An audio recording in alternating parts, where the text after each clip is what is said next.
Hello সবাইকে, journey of a nurse চ্যানেলে তোমাদের আবারও ওয়েলকাম জানাই। তো আজকে আমি আরেকটা টপিক তোমাদের সাথে ডিসকাস করব।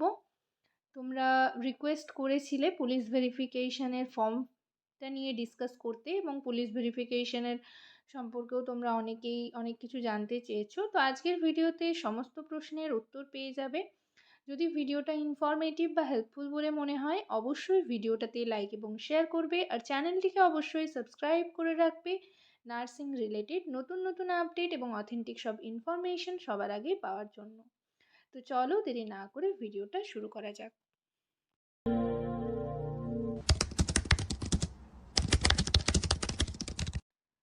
তো তোমরা যে যে সমস্ত জিএনএম ক্যান্ডিডেট রয়েছো, যারা যারা জিএনএম ক্যান্ডিডেট রয়েছো, তাদের প্যানেল লিস্ট বেরিয়ে গেছে, এবং জয়েনিংয়ের যে ডেট থাকবে, অর্থাৎ পোস্টিং অর্ডারে কিন্তু তোমাদের জয়েনিং থাকবে।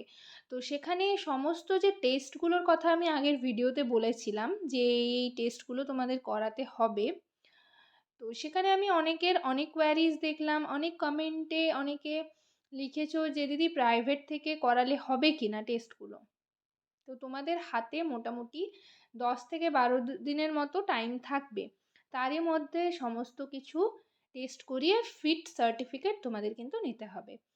তো এই তোমরা যে জিজ্ঞেস করেছো, এটার উত্তরে তোমাদের বলি যে তোমরা টেস্টগুলো হচ্ছে যে লিস্ট থাকবে, যে এই টেস্টগুলো করতে হবে, সেগুলো তোমরা হাতে পাওয়ার পর তোমরা যে কোনো জায়গা থেকে করতে পারো। তবে সেখানে মেনশন করা ছিল গভর্নমেন্ট থেকে। তো তোমরা দেখো, গভর্নমেন্ট থেকে কিছু টেস্ট করাবে, যেগুলো গভর্নমেন্ট থেকে হবে না সেগুলো তোমরা অবশ্যই প্রাইভেট থেকে করিয়ে নেবে। এবং করাবার পর তোমাদের মেডিকেল ফিটনেস যে যিনি এমওকে দিয়ে তো তোমাদের লেখাতে হবে, তো সেটা কিন্তু প্রেসক্রাইব করবেন ওই গভর্নমেন্ট হসপিটালের যিনি এমও থাকবেন, তাকে দিয়ে কিন্তু করাতে হবে। তো সেক্ষেত্রে সেই তো তোমরা এমওর কাছে যাবেই। তো সেখানে তোমরা কিছু রিপোর্ট করিয়ে নিতে পারো, বা তোমরা যদি চাইছো কোনো ল্যাব থেকে টেস্টগুলো করাবে বা প্রাইভেট নার্সিং হোম থেকে করাবে, তো তোমরা সেক্ষেত্রে করিয়ে নিতে পারো। তবে ফিট সার্টিফিকেট মানে মেডিকেলি ফিট যেটা প্রেসক্রাইব করবেন, সেটা কিন্তু সরকারি হসপিটালের এমও যেন, ফিজিশিয়ান যেন থাকেন, সেটা কিন্তু লিখে দেন যেন। তো এই গেল তোমাদের প্রশ্নের উত্তর। তোমরা এইটাই মোটামুটি অনেকেই জানতে চেয়েছিলে, আর আর সেরকম কিছু দেখলাম না। তো আগের ভিডিওটা যারা স্কিপ করে গেছো অবশ্যই দেখে নেবে। এবং সেখানে আমি দেখলাম অনেকেই পুলিশ ভেরিফিকেশন সম্পর্কে জানতে চাইছো। তো তোমাদের অনেকেই বলছিলে, মানে এটা নিয়ে কনফিউজড রয়েছে যে পুলিশ ভেরিফিকেশনও আগে করতে হবে কি না। তো সেক্ষেত্রে দেখো, পুলিশ ভেরিফিকেশন আগে করতে হবে না। তোমাদের জয়েনিংয়ের পর তোমাদের জয়েনিংয়ের পর হচ্ছে 1 মাস টাইম থাকবে। 30 দিন দেখবে লেখায় থাকবে, 30 দিনের মধ্যে তোমাদের পুলিশ ভেরিফিকেশন করিয়ে নিতে হবে। সেটা 30 দিন লেখা থাকলেও তোমরা আরও টাইম নিতে পারো, কোনো অসুবিধা নেই। তো পুলিশ ভেরিফিকেশনের এই যে ফর্মটা তোমাদের যেটা আমি দেখাচ্ছি, এটা তোমরা অনেকেই জিজ্ঞেস করছিলে যে কোথা থেকে পাবে। তো তোমরা হচ্ছে দেখবে স্টাফ নার্সের নানান রকম গ্রুপ রয়েছে, হোয়াটসঅ্যাপে নিশ্চয়ই তোমাদেরও গ্রুপ রয়েছে, সেখানে তোমরা যে কারোর কাছে চাইবে পেয়ে যাবে। এছাড়াও হচ্ছে তোমরা জয়েন করার পর যিনি ক্লার্ক থাকবেন বা বড়োবাবু থাকবেন, তার কাছে কিন্তু অবশ্যই তোমরা কন্ট্যাক্ট করবে, তিনি পুলিশ ভেরিফিকেশনের ফর্মটা দিয়ে দেবেন। তো পুলিশ ভেরিফিকেশনের ফর্মটা দিয়ে দেওয়ার পর তোমাদের ফিল আপ করতে হবে, এবং তার সাথে তোমাদের কিছু ডকুমেন্টস লাগবে। সেটার মধ্যে ম্যান্ডেটারি যেটা হচ্ছে, সেটা বার্থ সার্টিফিকেট অবশ্যই করে লাগবে। ঠিক আছে, এক্ষেত্রে তোমরা অনেকেই জিজ্ঞেস করছো যে বার্থ সার্টিফিকেট না দিলে মাধ্যমিকের অ্যাডমিট কার্ড দিলে চলবে কি না। তো এক্ষেত্রে দেখো, মানে তোমাদেরকে বলে রাখি যে অ্যাডমিট কার্ড সব জায়গাতে কিন্তু এজ প্রুফ হিসাবে অ্যাডমিট কার্ডই কাজে লাগে। বাট পুলিশ ভেরিফিকেশনের ক্ষেত্রে কিন্তু অ্যাডমিট দিলে চলবে না, সেটা কিন্তু অবশ্যই করে বার্থ সার্টিফিকেটই দিতে হবে। বার্থ সার্টিফিকেটই লাগবে। যাদের মানে কারোর যদি বার্থ সার্টিফিকেট না থাকে, সেটা তোমরা বের করিয়ে এখন থেকে রাখো। ঠিক আছে, বা কারোর যদি খুঁজে পাচ্ছ না বা কিছু প্রবলেম হচ্ছে, তো সেটা আগের থেকেই সর্ট আউট করে নাও, তোমরা সেটা সলভ করে নাও।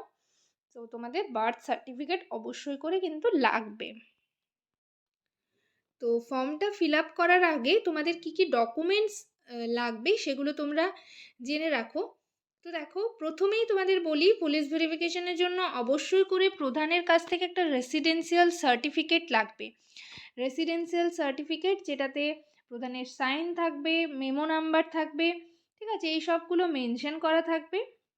তো রেসিডেন্সিয়াল সার্টিফিকেট একটা তোমরা লাগবে, ভোটার কার্ড লাগবে, Aadhaar card, ration card, PAN card, ঠিক আছে, 1 কপি করে জেরক্স লাগবে, আর তার সাথে কিন্তু অরিজিনালটাও নিয়ে যেতে হবে।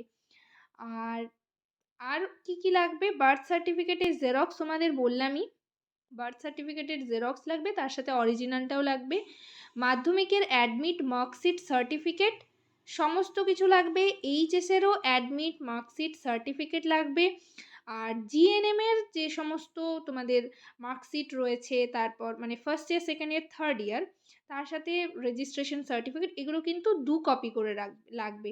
আগের যেগুলো বললাম সেগুলো 1 কপি তোমাদের সেলফ অ্যাটেস্টেড লাগবে, জেরক্স প্লাস অরিজিনাল।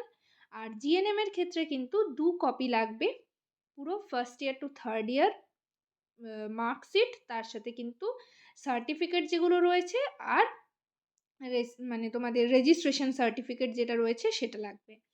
যদি কারোর ওয়ার্ক এক্সপিরিয়েন্স থাকে, অবশ্যই থাকবে, তো তোমরা ওয়ার্ক এক্সপিরিয়েন্স যদি দাও তাহলে এই ক্ষেত্রে কিন্তু ফিল আপ করতে হবে। তো ফর্মটা ফিল আপ আমি তোমাদের দেখিয়ে দেবো কীভাবে ফিল আপ করবে। আগে কী কী লাগবে সেগুলো তোমরা জেনে রাখো। ওয়ার্ক এক্সপিরিয়েন্স যদি তোমরা দাও তাহলে সেক্ষেত্রে কিন্তু তোমরা আগে যেখানে ওয়ার্ক এক্সপিরিয়েন্স রয়েছে সেখানে কিন্তু মানে ভেরিফাই হবে, ডিআইবি অফিস থেকে ওনারাই ফোন করবেন। তো সেটা ফর্ম ফিল আপেও তোমাদের মেনশন করতে হবে। যাই হোক, আর কোর্ট অ্যাফিডেভিটের হচ্ছে তোমাদের সেটা একটা লাগবে, ঠিক আছে, যেটা তোমরা কোর্টে গিয়ে করাতে হবে। জুডিশিয়াল ম্যাজিস্ট্রেটের ফার্স্ট ক্লাস থেকে তোমরা কিন্তু কোর্ট অ্যাফিডেভিট একটা পেয়ে যাবে, ঠিক আছে। তো এই ডকুমেন্টসগুলো তোমাদের লাগবে, তবে সেটা কিন্তু জয়েনিংয়ের আগে নয় বা জয়েনিংয়ের পরই সঙ্গে সঙ্গে তোমাদের লাগবে সেরকমটা নয়। 30 দিন টাইম থাকবে, 30 দিনের মধ্যে এই সমস্ত কিছু করে তোমাদের হচ্ছে যিনি ক্লার্ক থাকবেন, যেখানে তোমরা জয়েন করবে, যিনি ক্লার্ক থাকবেন তার হাতেও দিয়ে দিতে পারো, ঠিক আছে। তো তিনি হচ্ছে সাবমিট করে দেবেন, বা তোমরা নিজে গিয়ে ডিআইবি অফিসে গিয়ে সাবমিট করে আসতে পারো, সেটা তোমাদের ব্যাপার। তোমরা যেখানে আগে পোস্টিং অর্ডার বের হোক, যেখানে জয়েন করবে, সেখানে যিনি ক্লার্ক বা যিনি বড়োবাবু থাকবেন তার সাথে কথা বলে নেবে। আর ফর্ম ফিল আপের টাইমে মানে তোমরা যে ফর্মটা ফিল আপ করবে সেটাতে কিন্তু গ্যাজেটেড অফিসারের সিগনেচার লাগবে। তো সেটা হচ্ছে তোমরা জয়েন করার টাইমে যিনি এমও থাকবেন তাকে দিয়েই সিগনেচার করিয়ে নেবে, ঠিক আছে। তো সেটা আমি ফর্ম ফিল আপের টাইমে বলে দেব। নেক্সট ভিডিওতে কিভাবে তোমরা ফর্মটা ফিল আপ করবে এবং কোথা থেকে পাবে সেটা তো তোমরা জেনেই গেলে। তো ফর্ম ফিল আপের ভিডিওটা আমি নেক্সট ভিডিওতে তোমাদের সাথে ডিসকাস করে দেবো। আজকে এটুকুই। যদি কারোর কোনো কোয়ারিজ থাকে অবশ্যই কমেন্ট সেকশনে কমেন্ট করে জানিও। আর যদি তোমাদের ফর্মটা প্রয়োজন কারোর যদি লাগে, অবশ্যই তোমরা যারা চ্যানেল মেম্বারশিপ রয়েছে তাদের মধ্যে যদি কারোর লাগে আমি তোমাদের টেলিগ্রাম গ্রুপে সেন্ড করে দেবো, ঠিক আছে। বা এরকমও যদি কারোর লাগে আরেকটা যে গ্রুপ রয়েছে সেই গ্রুপে আমি সেন্ড করে দেবো। সবাই ভালো থেকো, সুস্থ থেকো। নেক্সট ভিডিওতে আবার তোমাদের সাথে দেখা হচ্ছে। Thank you.